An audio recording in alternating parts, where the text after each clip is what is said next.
On y est, chapitre 21, ultime chapitre de ce deuxième tome de la saga des Mon Prof, Ciel encore un prof extraterrestre. Résumé du chapitre précédent, Duncan a, grâce à l'aide de Peter, qui est dans l'espace mais qui arrive à communiquer avec son cerveau, et de Suzanne, qui s'est inquiétée de ne pas le voir pendant des semaines et qui a fini par enquêter et trouver qu'il devait être chez la prof de cuisine, grâce à son sens de détective, hein, eh bien, ils ont réussi à libérer Duncan de son champ de force. Et donc, Peter a annoncé à Duncan quels étaient les plans des extraterrestres concernant la Terre et qu'il fallait absolument, il lui a dit qu'il fallait absolument qu'il prévienne le gouvernement ou qu'il fasse quelque chose pour prévenir les gens. Duncan, une fois libéré de son champ de force, n'a qu'une idée, c'est d'emmener avec lui la petite limace de l'espace, animal de domestique de Kriblim, pour prouver, hein, que des extraterrestres sont toujours là. Il se dit que la limace ferait une bonne preuve, ce qui est relativement logique. Et donc, au moment où il s'apprête à partir avec, eh bien, il s'avère que Kriblim, qui n'était pas dans son logement, eh ben, est revenu, pile poil au moment où ils allaient partir. Et donc, chapitre 21, qui parlera au nom de la Terre? Tu ne ferais pas ça, dit calmement l'extraterrestre. Oui, car Duncan l'a menacé d'écraser la limace s'il ne les laissait pas partir. Elle les laissait pas partir. Tu ne ferais pas ça, dit calmement l'extraterrestre. Je te connais trop bien. N'oublie pas, Duncan, que j'ai pénétré dans ton cerveau. En réalité, tu es beaucoup plus gentil que tu ne le crois. J'hésitais. Je ne savais pas si j'étais gentil ou non, mais je n'avais pas vraiment envie de faire du mal à Lachpout. Ah, drôle de héros, hein. Le destin du monde était entre mes mains et je ne pouvais pas me résoudre à écraser une limace spatiale. Mais je n'oubliais pas qu'elle m'avait tapoté la joue en me disant de ne pas m'inquiéter. Comment aurais-je pu nuire à cette petite créature? Spout, répéta-t-elle en me grimpant le long du bras. Puis elle toucha de nouveau ma joue. Gentil Duncan, entendis-je dans ma tête. Je poussai un soupir. D'accord, je lui ferai pas de mal. Voilà qui est mieux, dit Kriblim Karpou. Maintenant, donnez-moi un moment pour me mettre à l'aise et nous parlerons de l'avenir de votre planète. Je vous suggère de coopérer, parce qu'en ce moment, la situation semble bien compromise. Sauve-toi, Suzanne, criai-je, je te couvrirai. Duncan, ne sois pas idiot, marmonna Kriblim Karpou d'un ton excédé. Sers-toi plutôt de ton splendide cerveau. Aucun de vous ne peut s'échapper et tu le sais, alors tâchez de vous tenir tranquille et d'écouter. Cela nous épargnera une perte de temps inutile. Elle appuya sur un bouton encastré dans le mur et la porte de la cuisine se referma avec un bruit métallique. Nous étions pris au piège. Commençons par nous dispenser de tout déguisement, ajouta-t-elle. Elle se mit à enlever son masque. Je sentis Suzanne se raidir à mes côtés. Je comprenais ça. Voir une extraterrestre se débarrasser de son visage et dérouler son nez, c'est un spectacle assez éprouvant. Si vous n'arrêtez pas de juger les gens à leur apparence, vous ne serez jamais à l'aise dans la galaxie, dit Kriblim. Non, ce n'est pas de la télépathie, vos visages expriment clairement ce que vous pensez. À présent, montons au grenier. Nous avons à parler et nous y serons moins dérangés. Duncan, il se peut que je sois obligé de te replacer dans le champ de force. Si je dois le faire, je ne la laissai pas terminer sa phrase. Non! Non! Elle poursuivit sans tenir compte de mon interruption. Si je dois le faire, je te promets que ça ne durera que le temps de passer quelques communications importantes. Mais ce ne sera peut-être pas nécessaire. Je ne vous crois pas, protestai-je, tout en sachant que si elle en avait décidé ainsi, je ne pouvais rien pour l'en empêcher. Il le faut, Duncan. Mais pourquoi? Parce que je suis presque de votre côté. Qu'est-ce que ça veut dire? Intervint Suzanne. Je vous expliquerai ça là-haut, rétorqua Kriblim avec impatience. Je regardai Suzanne, elle hocha la tête. D'accord, dis-je, nous vous suivons. À la bonne heure, conclut Kriblim. Il est temps de vous comporter comme des gens intelligents. Allons-y. Elle récupéra sa limace et la jucha sur son épaule. Puis elle ouvrit la porte et sortit de la pièce, non sans vérifier que nous lui emboîtions le pas. En arrivant au pied de l'escalier de bois, elle nous fit passer devant elle pour s'assurer que nous n'allions pas tenter de nous enfuir. N'ayez pas l'air si effrayé, dit Kriblim quand nous pénétrâmes enfin dans le grenier. Ça n'arrangera pas votre cas. Quel cas? Demanda Suzanne. Kriblim haussa les épaules.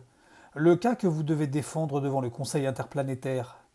Je ne suis pas entièrement ravi du rôle qui m'a été confié dans cette affaire, mais en tant que seul envoyé de l'espace qui soit en contact direct avec les habitants de votre monde, je n'ai pas le choix.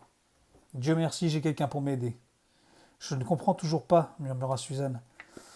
Moi, je crois que je comprends, dis-je. Voyons si je me trompe.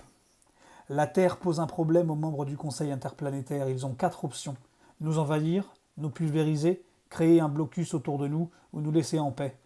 Mais pour prendre leur décision finale en toute connaissance de cause, ils aimeraient recevoir un dernier rapport en ce qui nous concerne. Kriblim me regarda avec une pointe d'admiration. Pourquoi voudraient-ils nous pulvériser interrogea Suzanne, épouvantée. Parce qu'ils ont peur de nous, poursuivis-je. Pas à cause de ce que nous pouvons faire maintenant, mais à cause de ce que nous pourrions faire dans le futur. Vous autres léthériens, vous êtes tellement instables, observa gravement Kriblim. Plein de promesses et de poisons, à dose égale. Alors que va-t-il se passer demandai-je. Le Conseil a désigné une équipe de 5 membres pour mettre ce rapport au point. Nous avons 1 mois pour y travailler et il déterminera le sort de votre planète avant d'être classé. J'avalai ma salive. Qui fait partie de cette équipe? Nous 3, pour commencer, dit Kriblim. Et qui sont les 2 autres interrogea Suzanne. Le nez frémissant de Kriblim battit l'air. Regardez derrière vous, suggéra-t-elle. Je me retournai à temps pour voir une colonne de lumière bleue descendre au milieu de la pièce. 2 silhouettes étaient en train de se matérialiser à l'intérieur. La lumière s'évanouit. Devant nous se tenaient Broxholm et Peter Thompson. « Peter !» s'écria Suzanne. Elle courut se jeter dans ses bras. « Hello, Suzanne !» dit Peter un peu embarrassé. « Je suis content de te revoir. »« Bonsoir, mademoiselle Simmons, monsieur Dougal, » ajouta Broxholm en inclinant poliment sa tête verte. « Pour ma part, je mentirai en affirmant que c'est un vrai plaisir de vous revoir, mais puisque nous allons travailler ensemble, j'espère que nous saurons oublier le passé. »« Nous sommes dans la même galère, » expliqua Peter. « J'ai été obligé de couper ma dernière transmission à Duncan parce que Broxholm m'a surpris. Il venait justement m'informer que les membres du Conseil nous avaient tous désignés pour former l'équipe qui doit fournir le rapport définitif sur ce qu'ils appellent la question Terre. » Il me regarda en souriant avant de conclure. « Un drôle de choix quand on y réfléchit. » Je devinais ce qu'il ressentait. Peter et moi, nous avions été plutôt malheureux ici-bas. Nous n'étions donc pas les candidats rêvés pour convaincre les extraterrestres que notre merveilleuse planète méritait d'être épargnée. Drôle de travail en perspective. Nous avions 1 mois pour tenter d'empêcher les maîtres de la galaxie d'anéantir à tout jamais la race humaine.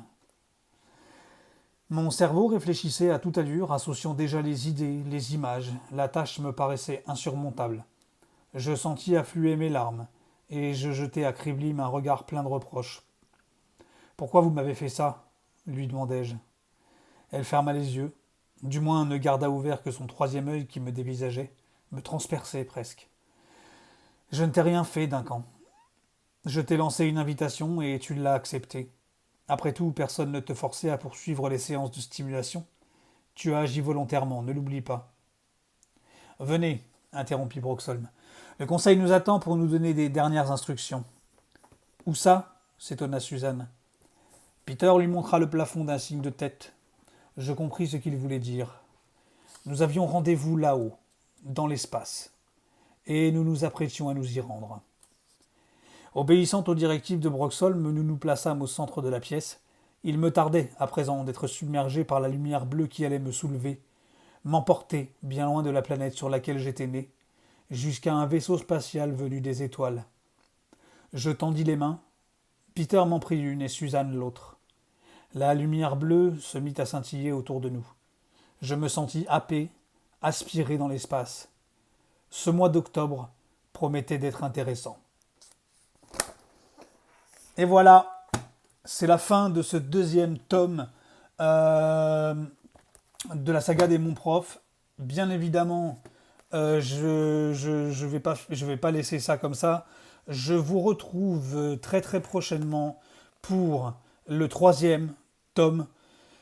Mon Prof s'allume dans le noir, qui est de souvenirs, de mémoire et de sources sûres, le tome de la saga qui a certainement recueilli le plus de suffrages. Vous verrez, il est beaucoup plus exotique puisqu'il se déroule dans l'espace essentiellement, puisque ça y est, le volet Duncan Dougal est fini. Donc on avait le premier, c'était Suzanne, le deuxième, c'était Duncan. Et le troisième tome, lui, est raconté par Peter à partir du moment où il quitte la Terre à la fin du premier tome. Il raconte dans ce troisième tome tout ce qui est arrivé par la suite, jusqu'au moment où à la fin du 2, il se retrouve avec Duncan et Suzanne pour aider à résoudre la question Terre. Donc, vous verrez, il se passe plein de trucs dans ce tome 3. Il y a 21 chapitres comme les précédents, mais il est un peu plus touffu. Il y a plus de pages, il y a plus de choses. C'est un des... C'est le... J'ai envie de dire, le premier tome, c'est le meilleur de la saga, le deuxième, c'est le meilleur de la saga, le troisième, c'est le meilleur de la saga, le quatrième, c'est le meilleur de la saga. Donc, c'est le meilleur de la saga. A plus.